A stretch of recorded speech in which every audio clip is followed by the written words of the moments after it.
Hello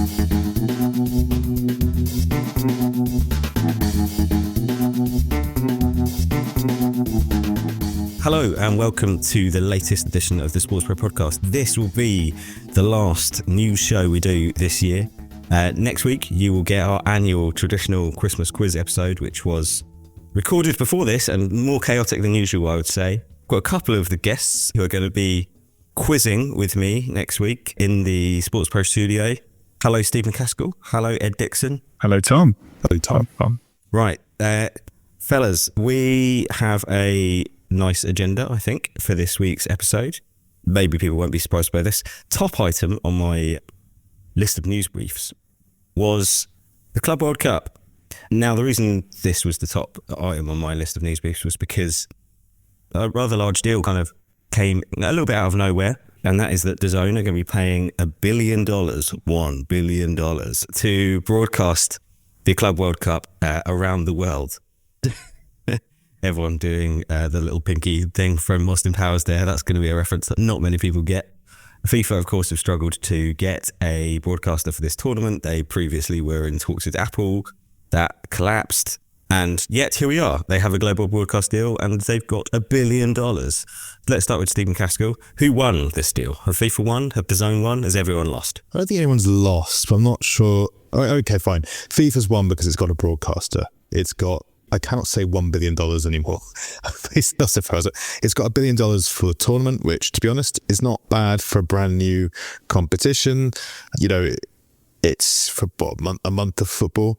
That's pretty decent, even though it is the global rights, which means it's got the rights for all markets and territories, but it is a fraction of the $4 billion target that it had hoped for, which was wildly ambitious, given that this is a brand new competition and one that I don't know really who wants it. That's the thing. The top European teams don't want it. The players don't seem to want it. I'm not sure fans really want it. There might be a case for those outside of Europe. Perhaps they put it more favourably because they get to compete with European clubs and perhaps have a more global stage. I read a piece about the New Zealand champions. I think it's Auckland City. They're a semi-professional team that are going to be in this tournament, so there is some merit to that. But it's been a hard sell. FIFA's not really had the interest in the broadcasters that it wanted. There was talk of the Apple deal that fell through, and now DAZN has come in with, I guess, a deal that allows it to show some face, allows it to give some prize money, although I don't know if it's going to cover everything that FIFA had promised the teams. Of course, as we discussed a few weeks ago, Real Madrid are budgeting $0 for this competition. So, yeah, I'm not sure FIFA have won, but I don't think they've lost either. And for DAZN, I think it all depends on whether they get that reported investment from PIF. $1 billion for a single competition for 1 month that you're not going to charge for does seem quite a lot, even if it's a data acquisition exercise, get more people into the ecosystem. Do you have, a few other strings attached to that deal that we can discuss? But yeah, I don't think anyone's won, don't think anyone's lost, but I'm now convinced that this competition is going ahead, which I'm not sure I was a couple of months ago. I'm in a similar position, actually. I was kind of thinking maybe this will be one of those where they move it back for strategic reasons and then it never gets actually played in the first place. There are some other interesting things I think about this deal. Obviously that $1 billion, that's the sort of headline figure, but that will also cover the cost of DAZN's production, I believe. And it also includes some content from FIFA Plus being integrated into the DAZN platform ecosystem. The other thing to note as well is that given that this is a global deal and DAZN have all of the rights, this means that they get to sell it in markets perhaps where they haven't got such a big stronghold. I want to park that little bit of conversation for now. But Ed, do you think that this agreement will work for fans? Do you think this will mean that the Club World Cup will reach fans and that this is even the best way of perhaps broadcasting this tournament? Well, to Steve's point about who really wants this, we need to remember that Gianni Infantino really wants the Club World Cup. He's made clear that he would not make up a shortfall for the cost of this tournament and FIFA's reserves.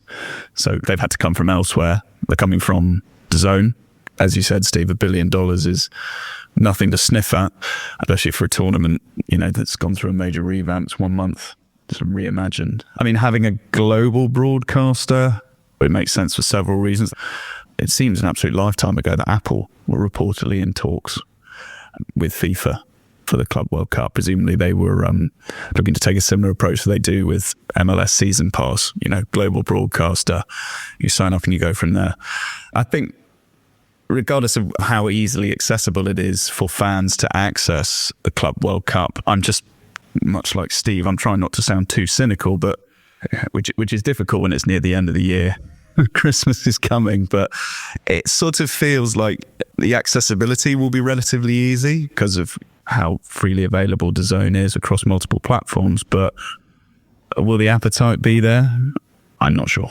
My thing on this is that you're going to struggle to capture the casual viewer. There will be a hardcore viewers that will want to see this because they love Chelsea or whatever it is. And they will click through a few things to go and access the Chelsea games. Similarly, lots of other clubs around the world. But this isn't going to bring in my parents, for example. They're not going to be sitting around going like, oh, right, the Club World Cup's on. Oh, they'll watch that. It's not on a regular channel. They're going to have ease of access. Now, maybe that could change, but for reasons that we can come on to discuss. But yeah, I don't think that by going with DAZN, and even if DAZN's saying, yeah, we're going to make this free to access, it's not going to have like cross-generational appeal in the same way that the normal World Cup does. Steve, thoughts? It feels like the... I've forgotten the name of it now, but that pre-season tournament they have in the US. The International Champions Cup? Yeah, it feels like that International Champions Cup plus. And you can't, furthermore to my point, $1 billion is actually a really good price when you consider that this is a new tournament. Yeah, to put it into a little bit of context, so general reporting is that FIFA generated $2.96 billion of revenue for 2022, most of which would have come from the World Cup itself. So another billion on top of that is not bad at all. But in terms, as you say, who's this for? I don't know. I'm not going to be invested in something that seems a bit like the Champions League, but with some other teams. Sure, I might be interested to see some of the South American teams. I watched a bit of the Copa Libertadores finally the other week, but it's in the summer. For me, I love football, and perhaps I need a break every now and again. And even something like the existing Club World Cup, where sure, it's not the most important tournament win. It's a nice to have rather than winning it, but it's a narrative. I understand it's the Continental Cup winners from the previous season. I'd actually think that makes sense. This new one doesn't really. My dad, who's retired, watches everything under the sun. He's not going to be watching this. I think it's unless they do sub-license the rights to another broadcaster. I can't see him searching this out. So I think, to your revenue point, of course, FIFA is very reliant on these 4-year cycles. That's where the majority of its income that it is able to distribute to the national federations comes from. So in regards to the sum it's raised, it's fulfilled its initial goal of being a new revenue stream. Whether it's a sustainable one, we don't really know. Again, who has won this? We don't know yet, so we don't know if that's going to continue. But yeah, I think it's still a difficult sell. Another thing to consider is where Saudi Arabia sits within all this. According to reports, they have some involvement in this DAZN deal. May not be true, but it's been reported by a couple of outlets that they're helping to foot some of this bill. We're recording this, I think, the day before they're due to be announced the host of the 2034 World Cup. So it sort of feels like Saudi Arabia are kind of effectively embarking on, I think the reports have described it as a joint venture with FIFA for the next 12 years. So if you're sort of wondering why Infantino and FIFA indeed have been so adamant that this tournament's going to happen, then they probably knew something we don't, that where the money would come from eventually. Yes and no. Infantino, of course, did have to call a meeting with all the broadcasters after the Apple deal collapsed. And we should also remember, this is only a one tournament agreement. This isn't a multi-year deal, which sort of almost makes that $1 billion figure more impressive. But it's a strange deal, I think, for what is still a strange tournament. I don't think this is a deal in isolation. I don't think it makes sense for DAZN to do this unless there is something else happening that we don't know about yet. If you look at the value of the other rights deals, even the investments made in boxing, for example, this is quite significant even amongst those. Perhaps it's a case of this is the initial deal to build up that profile for future editions. Perhaps there are some bits that we don't know about what DAZN's committed in terms of sub-licensing, because you can imagine that Gianni Infantino would love this to be really widely available. This is almost like his legacy, this event. His name's on the trophy twice, isn't it? It's so good they named it twice. So, this is a big deal for him. I think it goes beyond commercial interest for FIFA. It's very personal for him. Yeah, that's the. I mean, there's so many interesting things about this tournament apart from the tournament itself. Gianni Infantino has basically personally spearheaded this in order to kind of say that he's created the Super League, maybe even say that he saved the world from the Super League. Both are equally imaginable within his mind. As a Gianni Infantino mind reader expert that I am, his ego definitely likes all of those things being true about himself. Although strenuously denied, we should say, which I don't know why they keep on saying no, but the Saudi Arabia links to this are also really, really fascinating.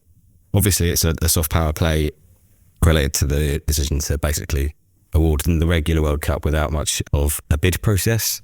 Again, something that we sort of thought maybe wasn't going to be the case when Gianni Infantino came in as FIFA president, promising much greater transparency. And I don't know why anyone believed him, but there we are. Let's move on to the sub-licensing part of this, because I think this is where this deal differs from anything else that FIFA's done around its other tournaments. Basically, it said, okay, look, this is the amount of money we're prepared to take. If you guys can go and make some more on this, go knock yourself out. And the fact that DAZN have said we're already going to be putting this in front of a paywall, so no one's going to have to pay for this, kind of limits like who they can sell to, no? I don't think so. I think there's still going to be value. You see plenty of non-exclusive deals out there. I've got no evidence or anything like this, but let's say the BBC decide to sub-license the rights from DAZN, that's going to have a much different audience to DAZN in the UK. One of the benefits of having a tournament with no history or no real appeal is it's definitely not subject to these crown jewel legislations that mean they must be on free-to-air TV, so they can do what they want with it in that regard. But yeah, FIFA's got its minimum revenue guarantee, although as you mentioned the production element to that. I think that in markets where DAZN isn't quite as strong, it will look to sub-license it. For example, I can imagine in, let's say, Spain, so Real Madrid, for example. Real Madrid are in it, aren't they? Yeah. Yeah, there must be to have all those Champions Leagues they won. So Spain, that's a big market for DAZN. So maybe that'll be one where they don't sub-license it and hope to get people onto the DAZN platform and hope they become full subscribers. Similarly, by Munich, they've got to be in it, surely. I'm pretty sure Salzburg are in it. Have I made that up entirely? But it's wishful thinking. I'm not really sure how the qualification has been done. And this is from someone who loves football, and I've not been paying too much attention to it. Bayern are due to compete. Yes. It must be thinking of Leipzig, one of the Red Bull teams. A major DAZN market, so I think it will be that an acquisition tool, bring them into the ecosystem, add some other bits, advertising, betting, gamification over it. And then, someone like the UK may look to partner, or it could use it as, if it decides it wants to put some marketing out there, could use it, for the UK as a build it out in a country where it doesn't have a presence. But I think we're going to see a couple of licensing deals, particularly maybe in markets where there isn't.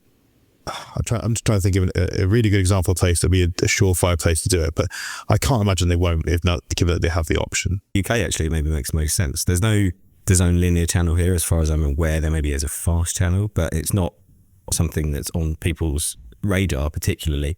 If you're already going to be giving it away for free, think about the networks that have broadcast the current edition of the Club World Cup in recent years. It's been BBC, ITV, Channel 4, like they've all had a go at it. If someone says to you, look, cut price deal, come and air these games, at a time when there's not loads going on. You've got Wimbledon probably around the same time, maybe some golf, but it's not a packed schedule. And Women's Euro 2025. Okay, well then that probably does rule out. Some of the. I should have said that earlier. Is that running at the same time? 2nd of July to the 27th. Wow. Okay. Discovering things live on air about this tournament is maybe everything that says everything about this tournament. We get there in the end. Yeah. Yeah, well, that probably does rule out a couple of those broadcasters. Can confirm Salzburg are in it. Yeah, Red Bull Salzburg are in there. And Manchester United in it. No. I'm lucky, man. It's all right. Inter Miami famously are in it as well. Thank God for that. Right. The one final thing I wanted to touch on before we move on from the Club World Cup was the FIFA Plus element of this. Steve, have you done much reading around what this actually involves? It was quite vague in the press release. I've not been able to find out too much about it, but again, it definitely makes sense given DAZN's absorption of other platforms. So the way Game Pass International with the NFL as an add-on, FIBA's courtside, is 1891 product, that's also on that, National League TV. It's done a few other deals with people like Red Bull Media. So I guess it's an example of really a bit a bit sassy and a bit critical about FIFA, but I think we're all in agreement that FIFA Plus is probably the best thing it's done in recent memory. And this is an example of one of the benefits of it, that it's got this content to give to a potential partner to build out the proposition, allow it to offer something to a broadcaster, and then also, it can expand its reach, expand its message in a world where people are really desperate for content about their favorite teams, their favorite competitions, and streaming platforms also want as much content as possible to build out their platforms. It was a really savvy move to build out FIFA Plus, and I'm not sure what the process is for getting people back to FIFA Plus, bring them back on platform. But it seems a really logical element to this partnership. I think a really shrewd one. Yeah, FIFA, when it gets an idea in its head, it does commit. I mean, as you look at Club World Cup, you've got FIFA Plus, as you mentioned, Steve, but even something like when it split with EA Sports, it probably wasn't really a masterstroke to lose such a lucrative licensing deal. But you look at some of the post-EA deals it's done in gaming. You've got this deal with Football Manager, Rocket League. Apparently there's going to be a new FIFA branded video game. 2K Sports has been linked, and there's a couple of other bits as well. So, it helps the fact that it's got vast cash reserves and considerable influence. But yeah, I think when it gets a new idea in its head, it goes full whack, for better or worse. Well, yeah, that's a good point. And one of the things, I think this is something that other rights holders are actually now moving towards doing more of, is actually committing to these kind of really all-encompassing, over-the-top, in the most meaningful sense of the word, products. FIFA Plus, of course, features thousands of live games, so I don't know if that's going to be part of if that'll be part of the way that the DAZN taps into it. But what's to stop them doing that, which would massively add to the amount of content that DAZN has in terms of live football? I believe some of when OneFootball began offering various live games from certain leagues, for example, at the Swiss Super League, I think that was related to FIFA Plus in terms of that platform and those capabilities. So, I mean, if they're able to get some of those matches on, and that is huge, if they were to have that live element. Although DAZN bought 11 Sports a couple of years ago, and 11 Sports had quite a wide array of this sort of content as well. So it's not something I thought of, those live games. That really would be meaningful. If you're a minor European league or a second tier league somewhere else, being able to go through DAZN, I imagine will be quite remarkable. And also bearing in mind DAZN is going big on betting and other additional services, so to have that volume of content alongside the really high profile content will be hugely valuable for it. A lot here I think we still don't understand about this agreement, and probably a lot we still don't understand about the Club World Cup, but that's sort of the fun and games of it. I'm not sure many people know an awful lot. I've only learned of quite a bit in the last few weeks with the sponsors and the schedule and even the participants. Big up into Miami. I mean, yeah, I've just logged on to FIFA Plus now in order to sort of bring just a flavour of what they have going on. So the Ethiopian top division, if I wanted to watch Shiga Ketema versus Ambo Ketema. Sounds like the Ketema derby, that. But if I wanted to do that through DAZN, that seems like that could well be part of it. If this kind of agreement is as all encompassing as we think it is, I think this is stuff that's probably got to be ironed out. But nonetheless, you can see why we've just spent 25 minutes talking about it on an end of year podcast, essentially. Right, cricket, Ed, Mr. Cricket, your favourite nickname. Yeah, that's sort of fake news. An ironic nickname, if there ever was one. I will come to you first on this. Greg Barclay, outgoing chair of the ICC, gave some very interesting quotes recently to the Telegraph, where he talked about how the cricket is sleepwalking towards a cliff edge, and has blamed the sort of very congested cricket calendar, which I think we've discussed many times in this podcast and in other different forums too. Congested calendar riddled with self-interest. Now, does that chime with you? Do you agree with that sentiment? Yeah, so tell us what you really think, Greg. He didn't hold back, did he? Well, where were these views when you were in charge, Greg? That's what I really want to know. That's kind of my point. A lot of what he said, I mean, at least he's being honest, but it's kind of what we already knew. The calendar is a mess. The axis of the sport does lie in Asia. Short form cricket is going to be the leading format as the women's game grows. We knew all that. What was probably disappointing was Barclay said, the calendar in particular will be almost impossible to untangle. So Jay Shah, his successor from the BCCI, I think that appointment kind of tells you probably a lot of what you already know. The status quo is going to continue, really. The influence of the BCCI and indeed the IPL is going to sort of percolate through the ICC and indeed global cricket for the coming years, really.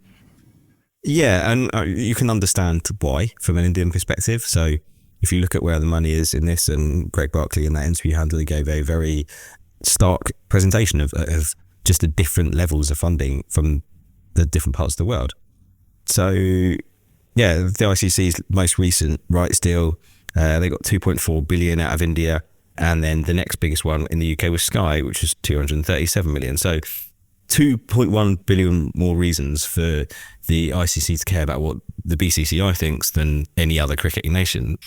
I think it's a shame, but it's also coming at a time, Steve, when we're now hearing the ECC apparently is trying to stop some of its big stars from playing in the very well-moneyed franchise competitions that people like the BCCI like running so much. Yeah, I do remember when Andrew Flintoff gave up a centralised contract, and he was going to be a freelance cricketer based out of Dubai, playing in franchise leagues around the world.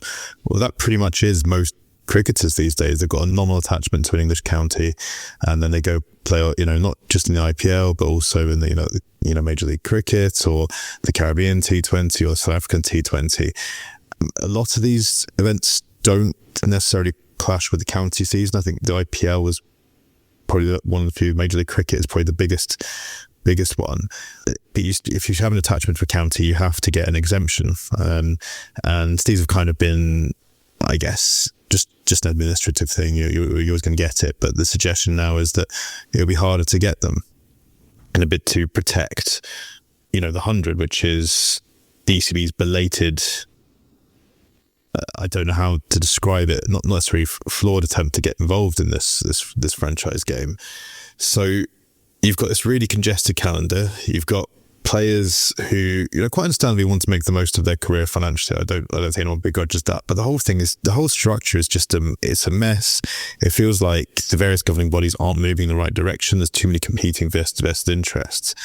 And the ECB, I mean, I only really have to say the words Stanford, to let you know how sort of it's really failed to get to grips with this new cricketing landscape over the last decade and a half. And it's finally indicating it's going to be a bit harder. And of course, what's happened is players now know this financial landscape. They know what they want to do, and the suggestion is that they could, it's strike too strong a word, but definitely, they're not keen on playing in the 100 if you can't play in the other franchise leagues.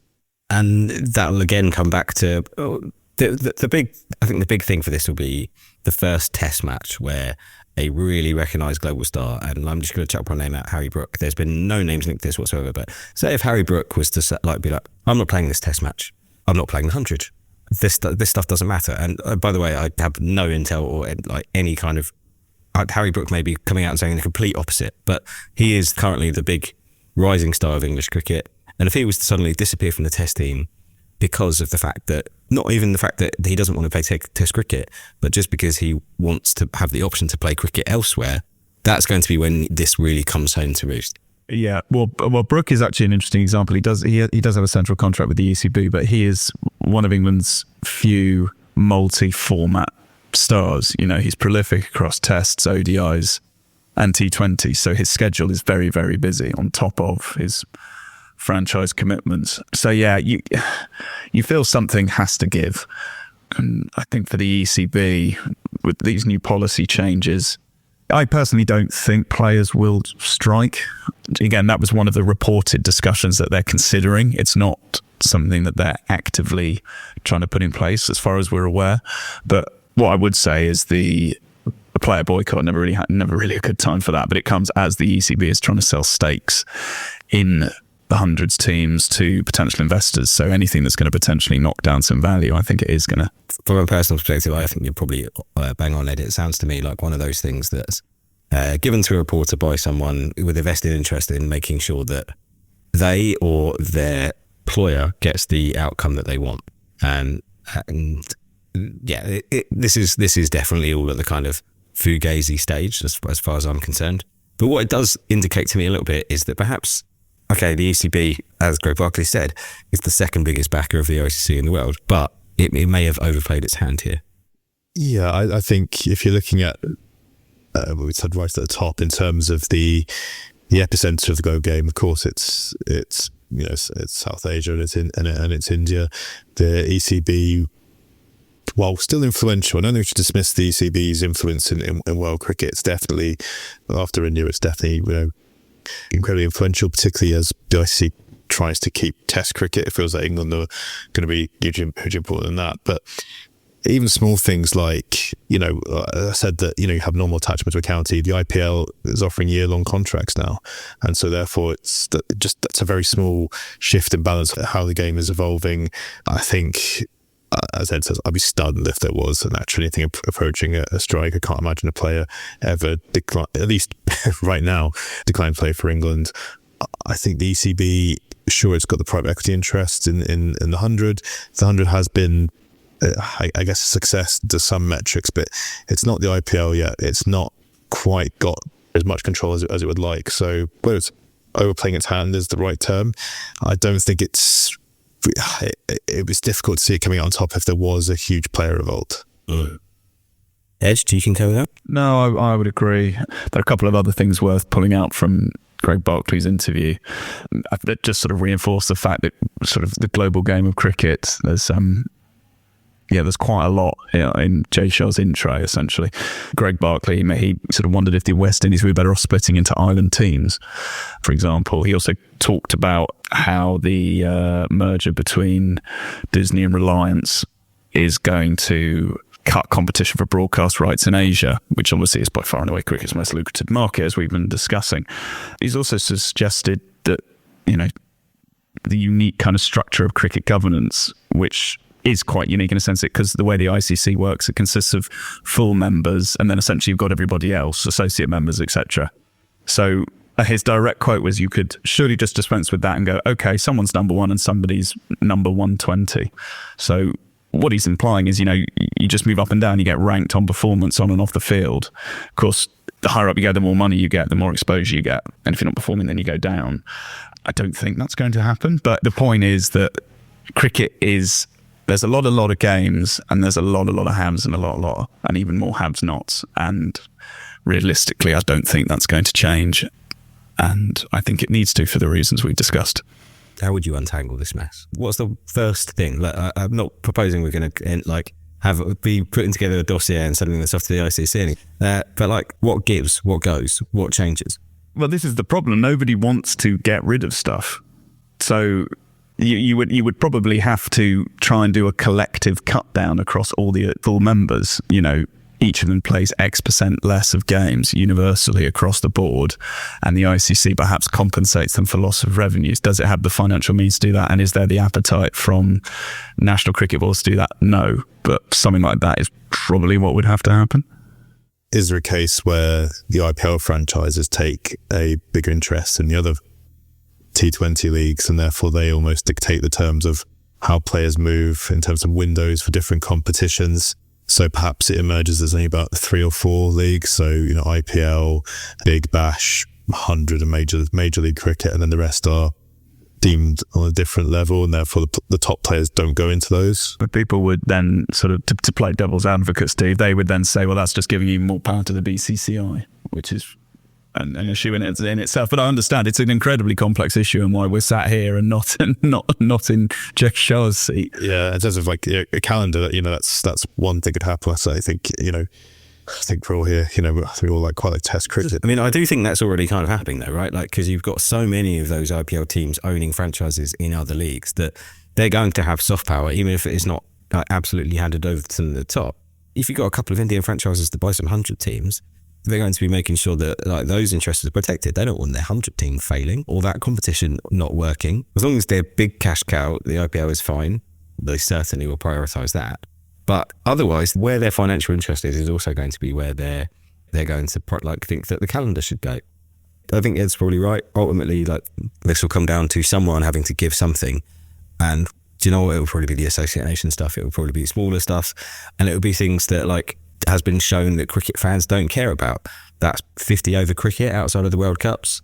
And it's probably international T20s as well. No one really cares about them too much either.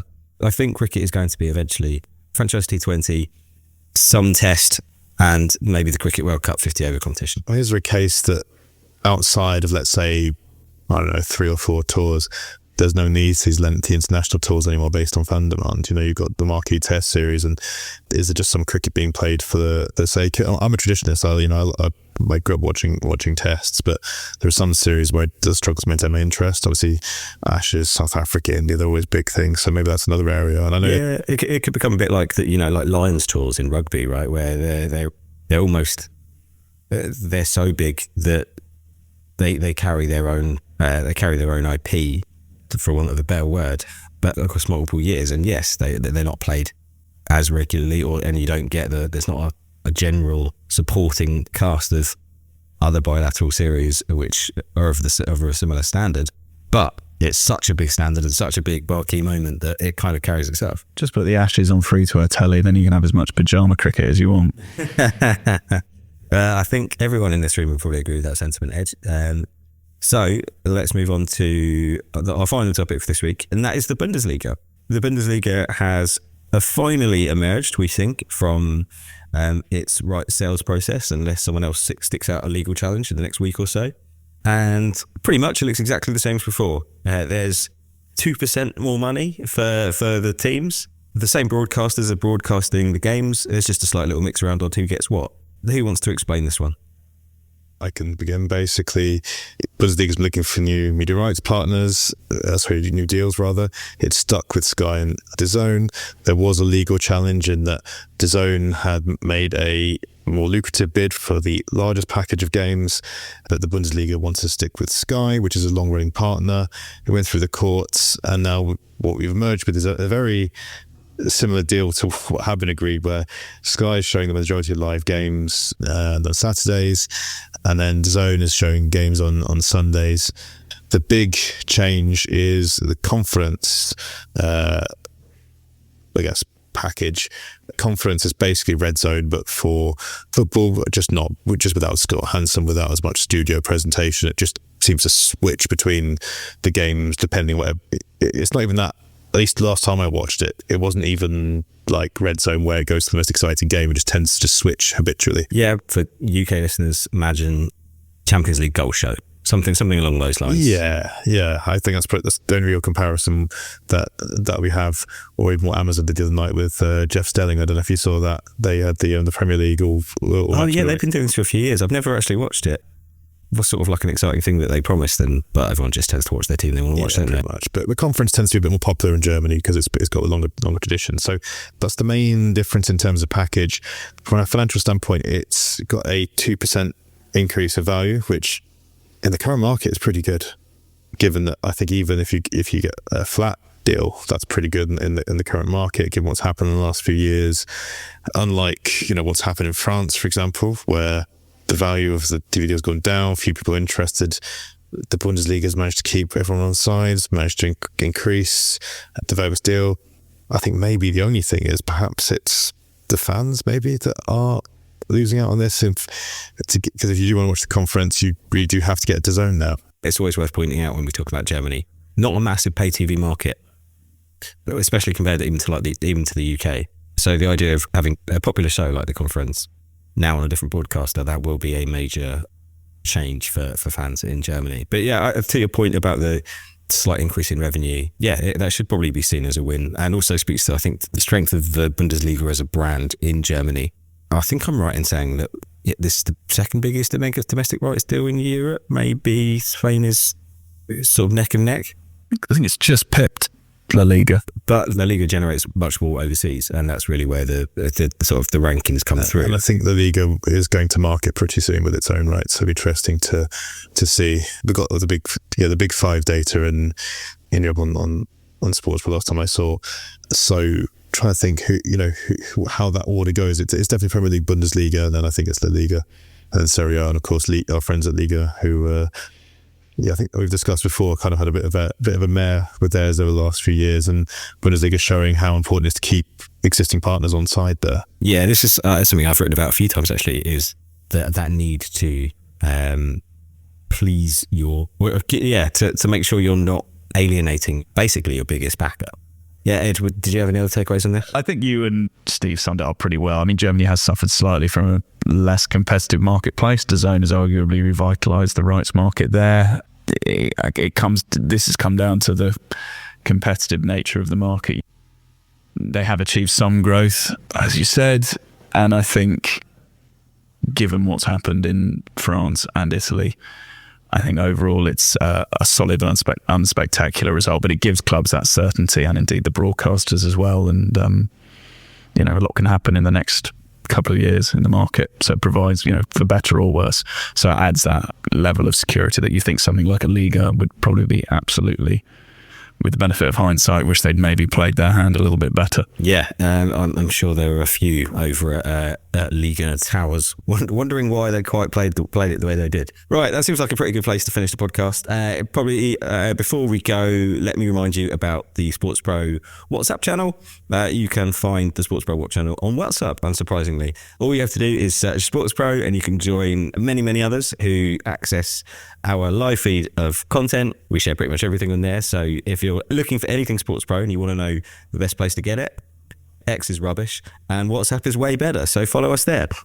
Ed, Steve, thank you very much for your time today. I hope you enjoyed that as much as I did. Cheers, Tom. Delighted this episode wasn't as chaotic as the Christmas quiz recording. I tried my best. Goodbye, Tom. Thank you, Steve. Goodbye, everyone.